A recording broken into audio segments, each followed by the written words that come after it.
வணக்கம் உறவுகளே, சற்று முன் கிடைக்கப்பெற்ற ஒரு மிக மிக முக்கியமான செய்தி ஒன்று வெளியாகியுள்ளது. வீடியோவை தொடர்ந்து முழுமையாக பாருங்கள். புதிய பார்வையாளர்கள் நமது சேனலுக்கு மறக்காம ஒரு சப்ஸ்கிரைப் மட்டும் பண்ணிருங்க. கனிமொழி அவர்களை டெல்லிக்கு தூக்கிய அமலாக்கத்துறை அதிகாரிகள் கடந்த ஆட்சியின் பொழுது தூத்துக்குடிக்கு ஒதுக்கீடு செய்யப்பட்ட சுமார் 250 கோடியை அப்படியே ஊழல் செய்ததாக தற்பொழுது மக்களவை செயலாளர் வழக்கு பதிவு செய்ததன் காரணமாக விசாரணைக்காக கனிமொழி அவர்களை கிட்டத்தட்ட 2 வாரங்கள் நீதிமன்றத்தில் ஆஜராகும்படியும் விசாரணையின் அடிப்படையில் டெல்லிக்கு அழைத்து சென்றிருக்கிறார். டெல்லி காவல்துறை அதிகாரிகள் கிட்டத்தட்ட தமிழகத்தை பொறுத்தளவிற்கு திராவிட முன்னேற்ற கழகத்தில் இருக்கக்கூடியவர்கள் யாருமே யோக்கியர்கள் இல்லை என்பது இதன் மூலமாக தெரிய வருகிறது.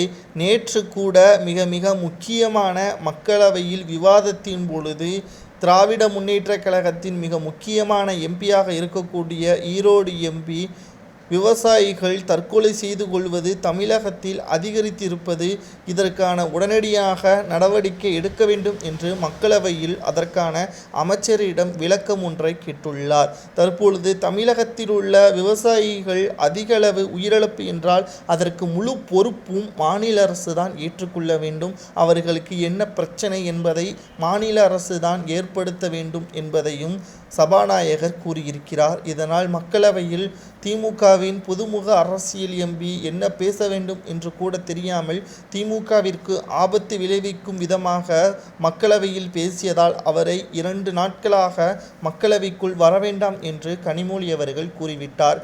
மக்களுக்கு என்னமோ நல்லதுதான் சொல்கிறேன் என்று ஈரோடு எம்பி தெரிவித்திருக்கிறார். ஆனால் அது திமுகவிற்கு ஆபத்தாக இருந்ததன் காரணமாக மக்களை விட திமுக தான் நமக்கு முக்கியம் என்பதையும் கனிமொழி அவர்கள் மக்களவையில் ஈரோடு எம்பி பிரகாஷ் அவர்களிடம் தெரிவித்துவிட்டு 2 நாட்கள் மக்களவையில் வரவேண்டாம் என்றும் தெரிவித்துவிட்டார் கனிமொழி அவர்கள். இந்த சூழ்நிலையில்தான் கனிமொழி அவர்கள் எப்பேற்பட்ட ஊழல்வாதி என்பதும், கனிமொழி அவர்கள் கிட்டத்தட்ட 2G வழக்கில் சிறைக்கு சென்று கலைஞர் மூலமாக முக்கிய சாட்சியாக இருந்த சாதிக் பாஷா அவர்களது தற்கொலை தற்பொழுது அவரை விடுதலை செய்வதற்கான வாய்ப்பும் உருவாகியிருக்கிறது. ஆனால் தற்பொழுதுதான் தெரிய வந்திருக்கிறது சாதிக் பாஷா அவர்களது மரணம் தற்கொலை அல்ல, அது கொலைதான் என்றும் அவரது மனைவி திடுக்கிடும் பல தகவல்களையும் கடந்த சில மாதங்களுக்கு முன்பாக வெளியிட்டிருந்தார். தற்பொழுது ஏற்கனவே 2G வழக்கு தற்பொழுது மீண்டும் தூத்துக்குடியில் ஒதுக்கப்பட்ட பல கோடிகள் ஊழல் செய்ததாக கூறப்படுகிறது. இவருக்கு என்ன தண்டனை கொடுக்கலாம்?